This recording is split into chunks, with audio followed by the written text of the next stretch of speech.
তুমি এখানে কোথায় এসছো? আদিরার সরল জবাব। শ্বশুর বাড়ি। মার্শাদ হতবুদ্ধির মতো আদিরার দিকে তাকিয়ে রইল। আদিরার সেদিকে কোনো ধ্যান নেই। সে তো মার্শাদের হাত ধরে পথ চলতে ব্যস্ত। মার্শাদ হুট করেই থেমে গেল। হাতে টান লাগায় আদিরাও থামতে বাধ্য হলো। মার্শাদ গম্ভীর কণ্ঠে বলে, তুমি এখানে কোথায় এসছো? আদিরা দাঁত কেলিয়ে বলল, কিছুই না, আমার আজ খুব ইচ্ছে শ্বশুরবাড়ি যাব। মাহিকে আমি কথা দিয়েছি, আর শ্বশুরবাড়ির স্বামী ছাড়া গেলে খারাপ দেখায় তো। প্লিজ প্লিজ না করবেন না। মার্শাদ শান্ত স্বরে আদিরার কাছে গিয়ে বলল, এসবের মানে কি? তোমাকে এখানে বাকিরা ভালোভাবে নাও চিনতে পারে, একটু বুঝো, তখন তোমারই খারাপ লাগবে। আদিরা অসন্তোষ প্রকাশ করে বলে, না না, আমি যাবই, আপনিও যাবেন। আমি টেনে নিয়ে যাব, নয়তো রাস্তার মাঝে বসে কান্না শুরু করব, তখন থামিয়েন। মার্শাদ দুই হাত দিয়ে নিজের মুখমণ্ডল মুছে নিয়ে আদিরার হাত ধরে বলল, সময় করে অন্যদিন দেখিয়ে আনবো, আজ একটু পর সন্ধ্যা নামবে। আদিরা মার্শাদের হাত ছাড়া দিয়ে ফেলে দিয়ে সামনের দিকে হাঁটতে লাগলো। মার্শাদ অগত্যা আদিরার পেছনে গেল। আদিরা মুখ ফুলিয়ে হেঁটে চলেছে। মার্শাদ বার কয়েক ডাক দিয়েও যখন দেখলো শুনছে না, তখন দৌড়ে গিয়ে আদিরার হাত ধরে পাশাপাশি হাঁটতে লাগলো। আদিরা নিঃশব্দে হাসলো। মার্শাদ ও আদিরা চৌকাঠে দাঁড়িয়ে আছে। মাহি ও তার দাদি ওদের সাদরে গ্রহণ করলো। মাহি এক ছুটে তার বাবার কাছে গেল জানাতে। মার্শাদের দাদি আদিরাকে হাত ধরে সোফায় বসিয়ে টুকটাক করে কথা বলছেন, আদিরার সম্পর্কে জানছেন। মার্শাদ অপর পাশে সোফায় বসে তা হাসি মুখে দেখছে। বাড়ির পুরনো কাজের লোক ট্রেতে করে নাস্তা ও জুস আনলো। মার্শাদের দাদি মিষ্টির প্লেটটা হাতে নিয়ে মার্শাদকে বললেন, এদিকে আয়, তুই অত দূরে বসেছিস কেন? একে তো আমাকে না জানিয়ে বিয়ে করেছিস, আর এখন আসার পর থেকে কথাই বলছিস না। মার্শাদ উঠে গিয়ে তার দাদির পাশে বসলো। তারপর দাদিকে জড়িয়ে ধরলো।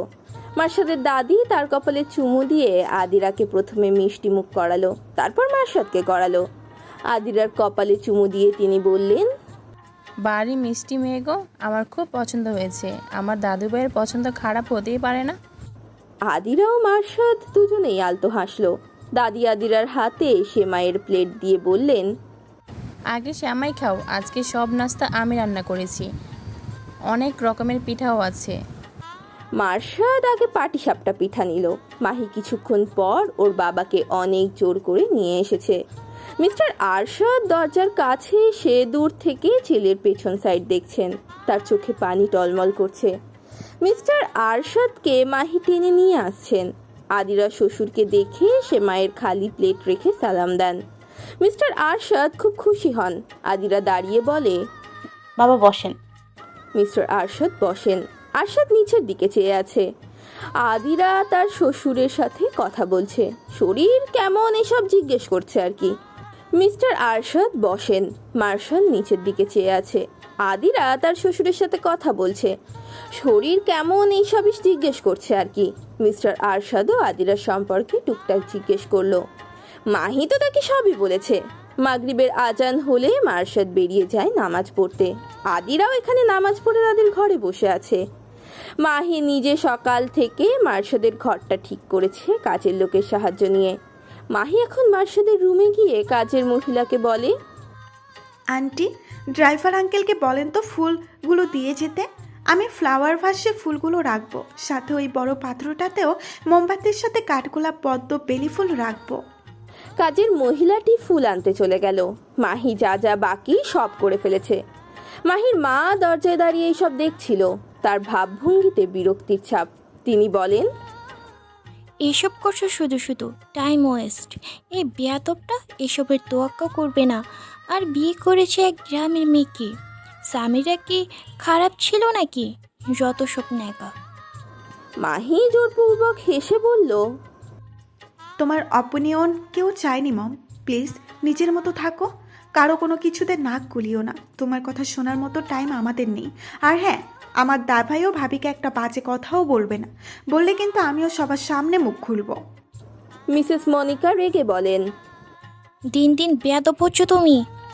তিনি চলে গেলে মাহি দীর্ঘশ্বাস ফেলে নিজের কাজ করতে থাকে। নামাজ পড়ে মার্শাদ আদিরাকে ফোন করে বাইরে আসতে বলে। তাদেরকে ফিরতে হবে। আদিরা সাফ সাফ জানিয়ে দিয়েছে সে আজকে ফিরবে না, আজ এখানেই থাকবে। মার্শাদ আদিরাকে কয়েকবার বলেছে চলে আসতে, কিন্তু আদিরা আসবে না, বরং মার্শাদকে বাড়িতে আসতে বলছে। মার্শাদ শেষমেশ রাগে আদিরাকে থাকতে বলে সেখান থেকে হোস্টেলে চলে গেছে। আদিরা ফোন হাতে নিয়ে মন খারাপ করে বসে আছে। মার্শাদের দাদি ও মাহিও মন খারাপ করে আছে। আদিরা একটা টিউশন করিয়ে হোস্টেলে ফিরে চোখের উপর হাত রেখে শুয়ে আছে। রাত 9টার কিছুটা বেশি বাজে। আদিরার নাম্বার থেকে বেশ কয়েকটা কল এসেছে, কিন্তু মার্শাদ রিসিভ করেনি। মেসেজ করে জানিয়ে দিয়েছে যদি ফিরতে চায় তাহলে বলতে। রবিন এসে মার্শাদকে বলে, জানা মেয়েটা প্রথম শ্বশুরবাড়ি গিয়েছে আর তুই জেদ ধরে রেখে চলে আসলি। মিসেস মনিকা এখন কথা শোনাবে মেয়েটাকে। মার্শাদ ভাবলেশীনভাবে বলে, ওনার তো ভালো লাগবে আমি না থাকাতে। আদিরাকে আমি বলেছি চলে আসতে, চাইলে বলতে।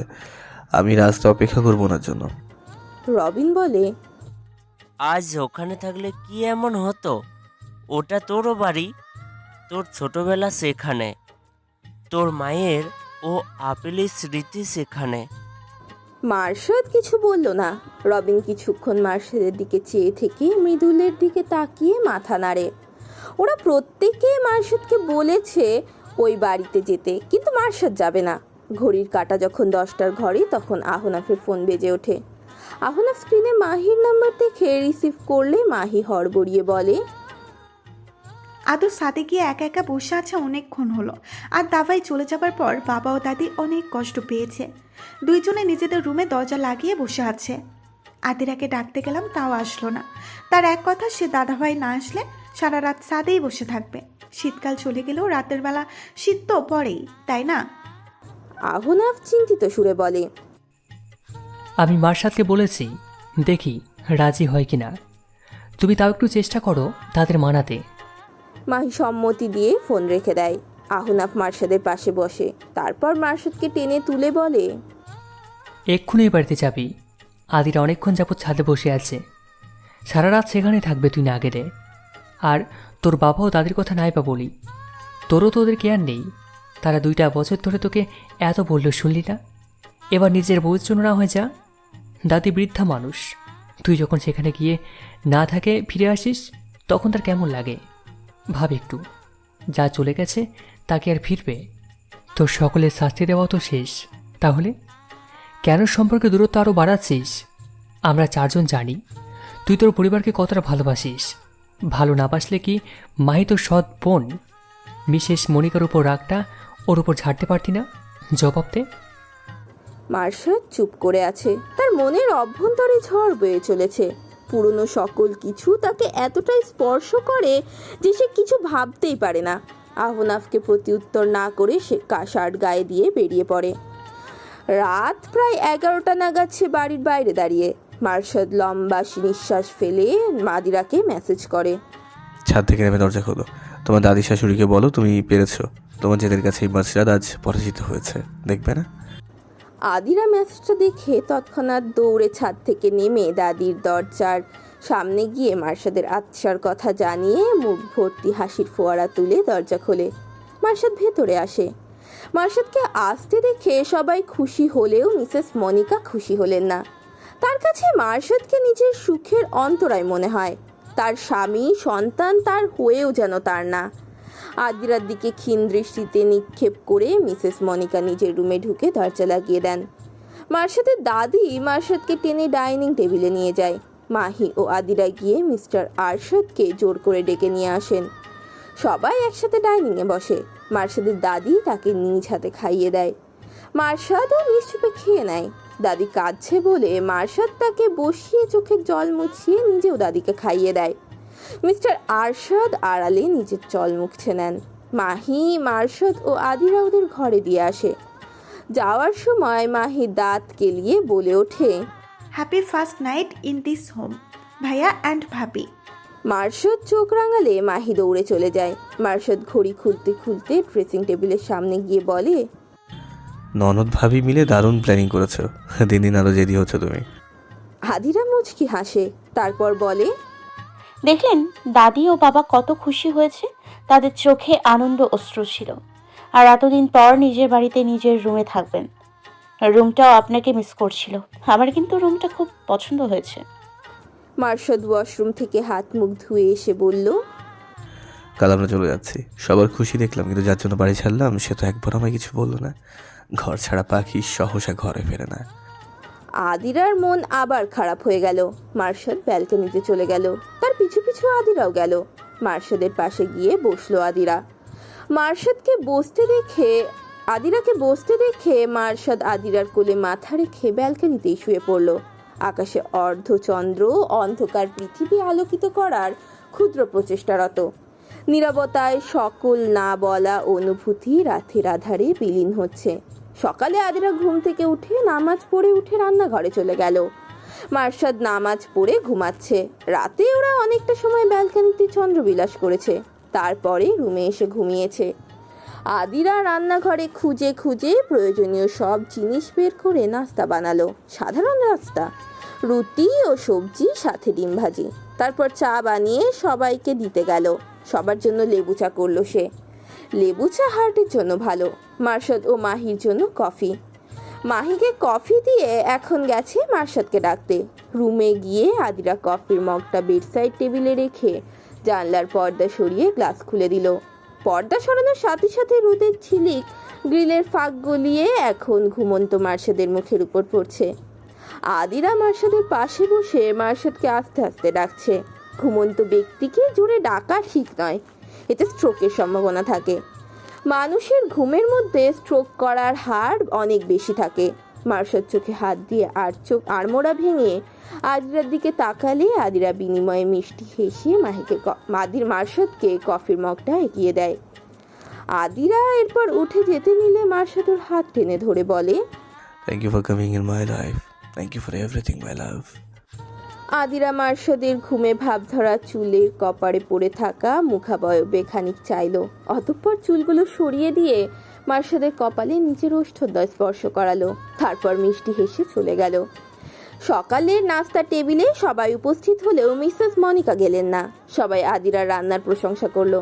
নাস্তা খেয়ে ওরা ভার্সিটির জন্য চলে গেল। আদিরা তার দাদি শাশুড়ি ও শ্বশুরকে বলে গেল খুব জলদি ওরা আবার আসবে। দাদি আদিরার মাথায় হাত রেখে কপালে চুমু দিলেন। তারপর ওরা চলে আসলো। আবারও কয়েকটা দিন কেটে গেল। হুট করে একদিন রাত 11টায় মাহি মার্শাদকে ফোন করে কাঁদতে কাঁদতে বলল, দাভাই, বাবা। মার্শাদের বুক কেঁপে উঠল। একে তো মাহি কাঁদছে, তার উপর বাবা বলে থেমে আছে। মার্শাদ ভীত কণ্ঠে শুধালো, কি হয়েছে বাবার? মাহি ঢোক গিলে বলে, বাবার হার্ট অ্যাটাক হয়েছে মনে হচ্ছে। আমি একটু আগে স্টাডি রুমে গিয়ে দেখি। মার্শাদ যা বোঝার বুঝে গেছে। গ্রীষ্মের গরমেও তার হাত পা কেমন জমে যাচ্ছে। শরীর বেয়ে শীতল শ্বেতধারা নেমে গেল। মার্শাদ কোনো মতে হসপিটালের ঠিকানা নিয়ে দ্রুত বেগে বেরিয়ে গেল। আহনাফ এবং মৃদুলরা ব্যাপারটা বুঝতে না পেরে অবুঝের মতো তাকিয়ে রইল। হঠাৎ কি এমন হলো যার জন্য এই ক্ষিপ্রতা? আহনাফরা হুট করে একে অপরের দিকে তাকিয়ে মার্শাদের পেছু ছুটে হোস্টেলের দারোয়ানকে জিজ্ঞেস করলে দারোয়ান মার্শাদ কোন দিকে গেছে তা জানিয়ে দেয়। কিন্তু কোথায় গেছে তা জানার জন্য আহনাফ আদিরাকে ফোন করলো। আদিরা এত রাতে আহনাফের ফোন দেখে অবাক হলো খানিকটা। 7-5 ভাবতে ভাবতে ফোন রিসিভ করলে আহনাফ দ্রুত বলে, একটু আগে তুমি মার্শাদকে ফোন করেছিলে, এই 5 মিনিট আগে। আদিরা বিচলিত স্বরে বলল, না তো, কেন, কি হয়েছে ভাইয়া? আহনাফ কথাটা কাটানোর জন্য হাসার চেষ্টা করলো। বলল, আরে না, কিছু না, এমনি রাখি, আল্লাহ হাফেজ। ফোন রেখে দিল আদিরা। ভাবনায় পড়ে গেল সে। হুট করে কি এমন হলো যে আহনাফ ভাইয়া তাকে ফোন করে জানতে চাইলো? ওনার কণ্ঠ কেমন যেন অগোছালো শোনাচ্ছিল। আহনাফ এবার মাহিকে ফোন করলে ফোন রিং হয়ে কয়েকবার বাজার পর শেষ সময়ে মাহি ফোন রিসিভ করলে আহনাফ মাহির কান্না জড়িত হ্যালো শুনে বিচলিত হলো প্রচণ্ড। আহনাফ উৎকণ্ঠিত হয়ে বলল,